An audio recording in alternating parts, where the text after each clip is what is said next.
Hi, welcome back, beautiful beloved souls. This is mainly a commentary channel where I look at anything and everything through a lens. I am specifically like to focus on consciousness. For those of you who are new, my name is Gem Stone. I'm a psychic medium and I am an author. Okay. I would ask all my audience to always have an open mind, but remain questioning. Don't just blind belief, question even me. Okay, the title of this commentary is because I've been doing a few consciousness videos, I thought I would keep going. So this is consciousness beyond the human mind. When I was at high school, one biology lesson stayed with me for decades. We placed a single-celled organism under a microscope. Then we changed its environment. We increased the temperature. We introduced different conditions. We watched it react. At the time, the lesson was about biology. Today, I find myself asking a completely different question. What exactly was I looking at? Was I simply watching chemistry? Or was I witnessing the smallest spark of awareness? Not human awareness, not thought, not emotion, simply a response. For most of history, humans have placed themselves at the top of an imaginary ladder. We say humans are conscious. Dogs are somewhat conscious. Fish, less so. Plants, perhaps not at all. Single-celled organisms are just chemistry. Rocks are completely unconscious. But have we ever stopped to ask why we believe this? Usually our answer is simple. They don't feel anything. But how do we know? Or perhaps, more importantly, why do we assume consciousness must look like ours? Everything we know about consciousness comes from being human.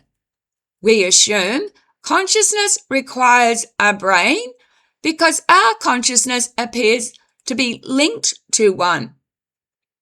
We assume consciousness requires movement because we move. We assume consciousness requires language because we speak. But every one of those assumptions begins with us. Imagine a creature that had evolved beneath the ocean without eyes. It might conclude vision doesn't exist, not because vision isn't real, because it has never experienced it. Perhaps humanity is making the same mistake. Perhaps we define consciousness only by the senses and abilities we possess. Take a tree. It doesn't run. It doesn't shout. It doesn't solve mathematics. Yet trees communicate chemically. They respond to injury. They alter growth. They exchange nutrients through fungal networks beneath the soil. A tree experiences the world differently. Does that make it unconscious? Or conscious in a way we struggle to recognize? Now, consider a single-celled organism. It moves away from danger towards food. It responds to changes in its environment. Science explains this through chemistry and evolution. And perhaps that's exactly what it is. But then another question appears.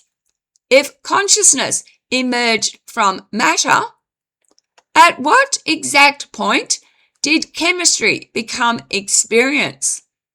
Was there one magical cell, one magical brain, one magical neuron, or did awareness emerge gradually? If gradually, where do we draw the line? Now, let me ask an even stranger question. What about a rock? Most people would laugh. A rock doesn't think.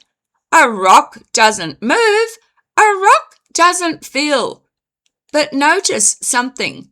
They or those are all human criteria. A mountain exists on a timescale almost impossible for us to imagine. Continents move, rocks weather, crystals form, atoms vibrate. Everything changes. Everything participates in the universe. Could something exist that possesses a form of completely unlike anything we understand?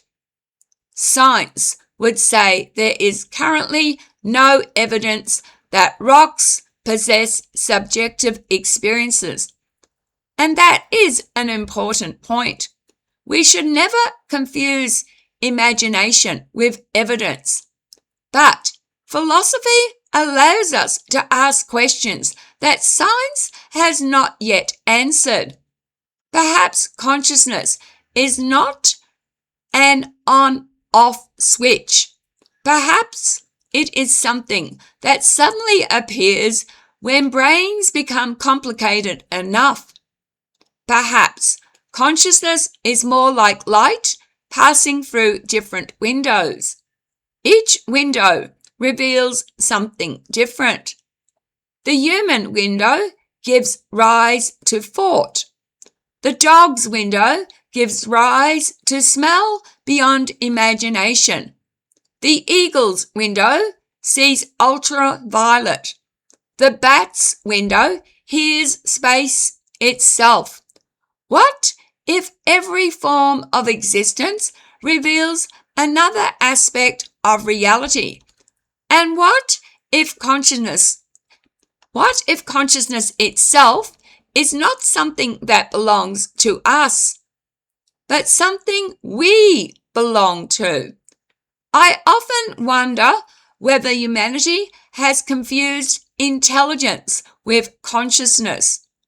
We admire intelligence because it resembles our own. Language, technology, mathematics, civilization. Yet perhaps intelligence is only one expression of awareness. Perhaps existence itself is richer than our categories. Maybe consciousness does not begin with humans.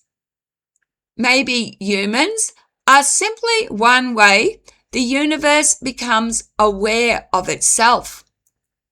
If that is true, then every living thing may represent another sentence in the story of existence, and perhaps even the silent things, the rivers, the mountains, the rocks beneath our feet, are participating in ways we have not yet learned to hear.